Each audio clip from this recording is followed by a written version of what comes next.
Good morning, guys. Ah, aga-aga namin gumising tapos wala pala kaming pasok kasi red rain na naman. Walang pasok pag red rain dito kasi. Pero parang ano naman eh. Magdamag kasi umuulan kagabi kaya um,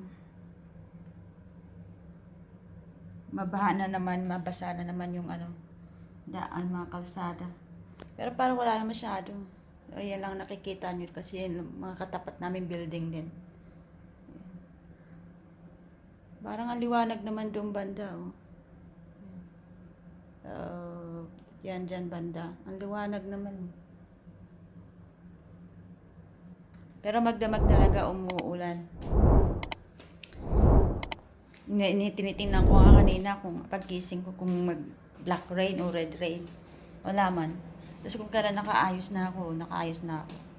Powder na lang ako lang. Nakabihis na ako.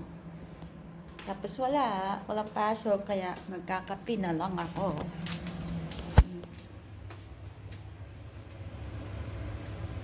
Ano ko muna yung coffee ko.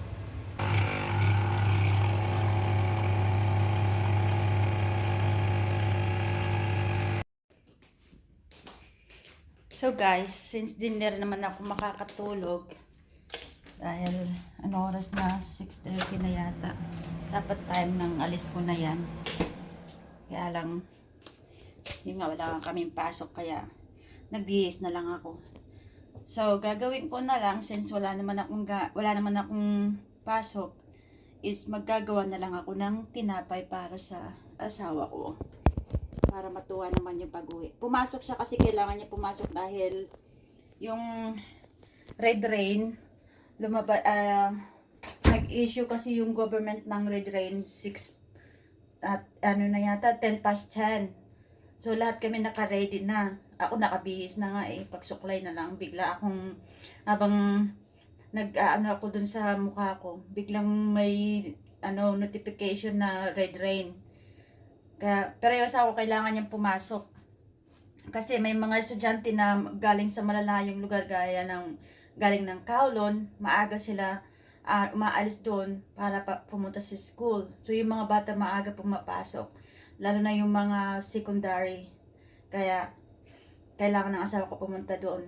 Lahat ng head naman kailangan pumunta doon para bantayan yung school para kung may dumating na mga bata is mapapauwi nila ng ligtas or ikikip nila pag malakas ang ulan. Ayun. Lucky us, hindi namin kailangan pumunta. Kaya ang gagawin ko na lang ngayon is gagawa ako ng tinapay. Gagawa ako ng morning rolls. Gusto ng asawa ko yun. Para pag uwi niya mamaya is matuwa naman siya.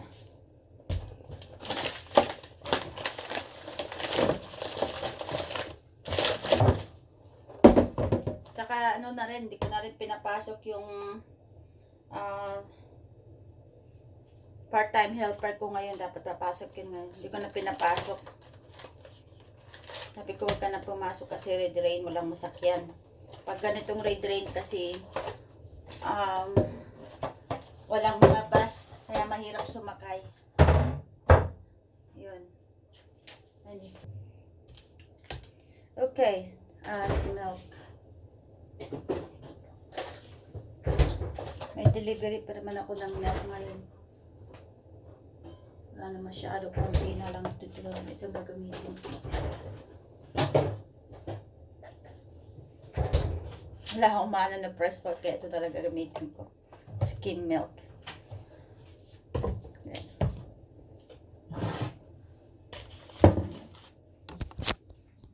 Diyan ka muna. Okay, so here's my measuring cup.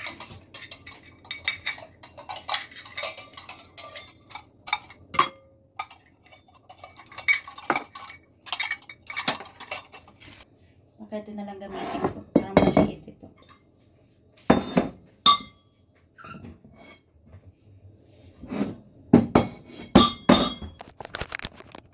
Okay. Yan.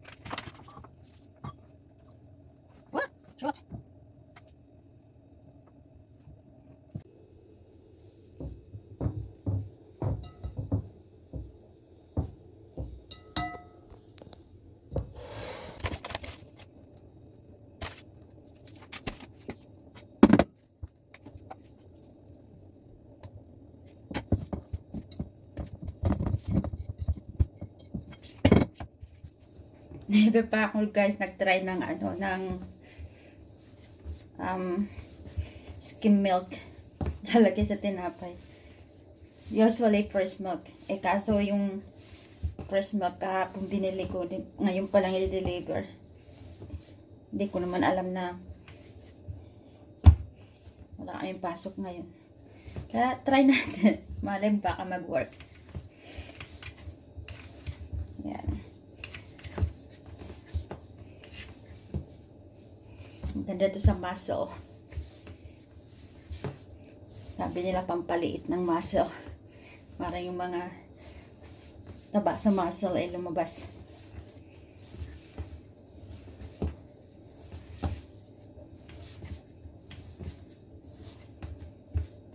Yan.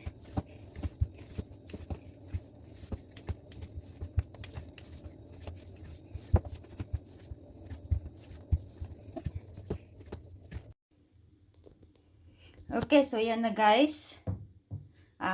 Hayaan ko muna yan siya mag-rise ng double.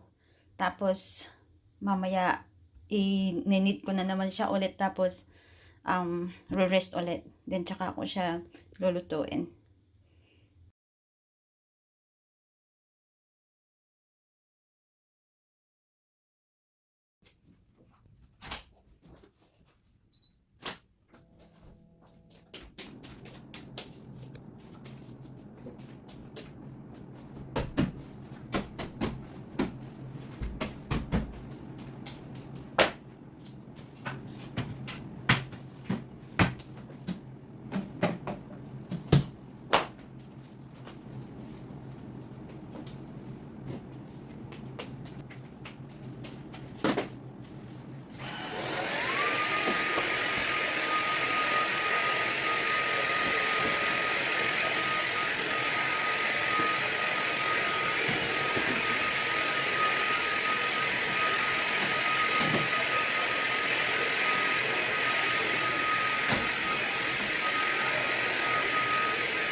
Tapos na.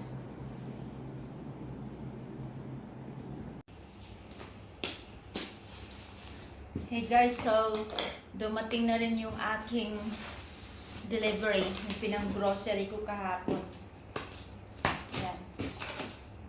Kala ko hindi ma-deliver kasi nga red rain dito ngayon.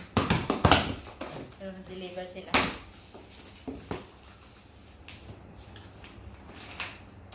Yun lang. Brown rice. Japanese brown rice. Ito yung niluluto ko. Masarap kasi ito. Tapos binili ako ng mga noodles.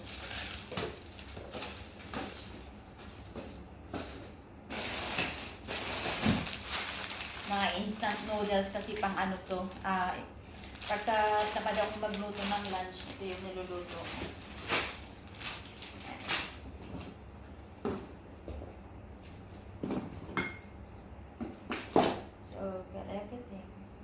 Aking paborito, fish sauce.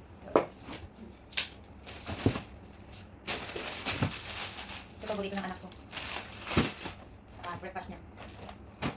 Kaya isa lang, maliit lang kasi konti lang namin ng grocery ko. Kaya ako nagpapadeliver kasi yung mga magbibigat kasi yun. Ito pa lang ano. Tapos, ayan guys, dami ko nang nagawa ng trabaho. Medyo beauty pa naman kahit kahit na sobrang busy. 11 o'clock pa lang pero tinan mo dami ko nang dami ko nang natapos, nakapaglinis na ako, nakaplantsa na ako ng damit. Pinalantsa ko na kasi yung mga damit dahil pagka hinintay ko kasi yung part-time ko na pumasok, matatambak yung mga plantsahin, so tatagal na naman siya. Kasi kung minsan nagpupuko siya magplantsa instead na maglinis. So pinalantsa ko na lang ko, konti lang naman. Tsaka wala naman akong ginagawa kaya ganon ako na lang gumawa. So, ayun, pagsampay na rin ako ng first batch ng washing ko. Tapos, naano ko na yung grocery, na-unpack ko na, na-deliver na kasi. Yes, nakatupi na rin ako ng mga damit ng mga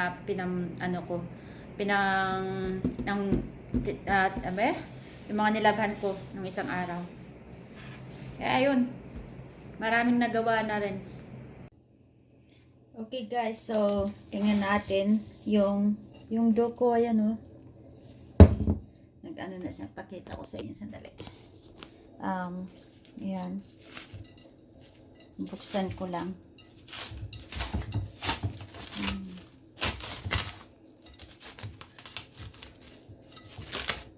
Wow, look at that.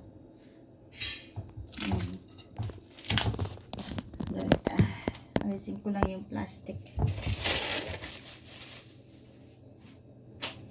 Okay, so, yan, nag-double size na siya. Ngayon, lalagay ko na lang ito sa mga.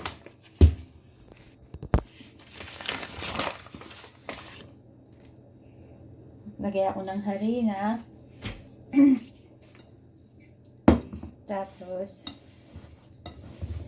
ito na yung dugo. Yan. Hindi ko lang itong natitip.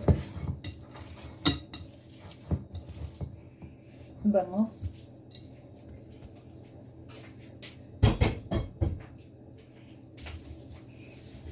Okay. Ninit ko lang siya saglit para matanggal lang yung yung tawag dito, yung air, yung hangin sa loob. Okay.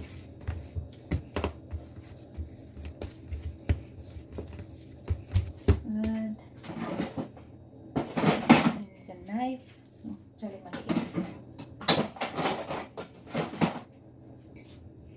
Cut ko lang siya ng half. Yan. Tapos, yung half ulit.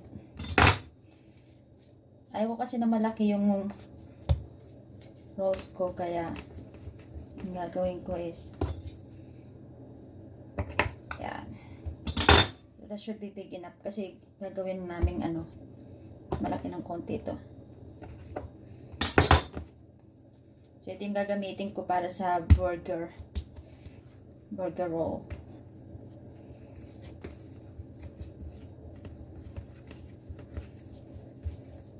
Burger bun pala yung burger bun. Kasi hindi dinner namin mamaya burger bun. I mean, dinner namin mamaya is burger. Kaya,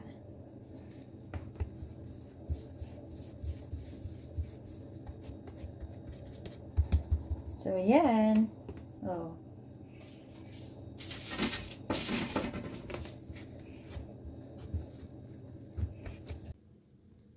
Okay, so yan guys, yung nagawa ko. So, ilang peraso ba yan?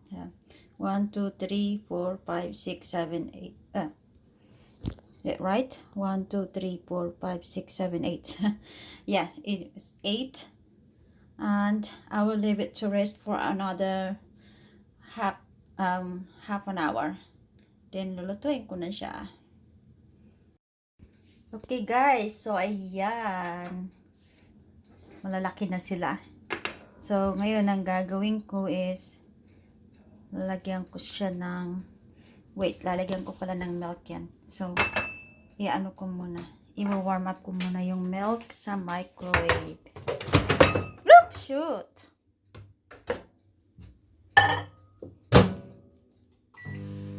Seconds. Okay, so guys, lalagyan ko nitong milk. Medyo nasubrahan yung pag-warm ko. Ganun lang siya, isa-isa. Ibabaw.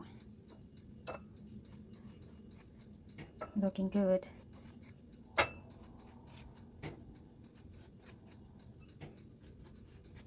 Okay, so that's done. Ang dami kong nailagay na milk. Nalagay naman ako ng aking flour. Oops. Konti-konti lang.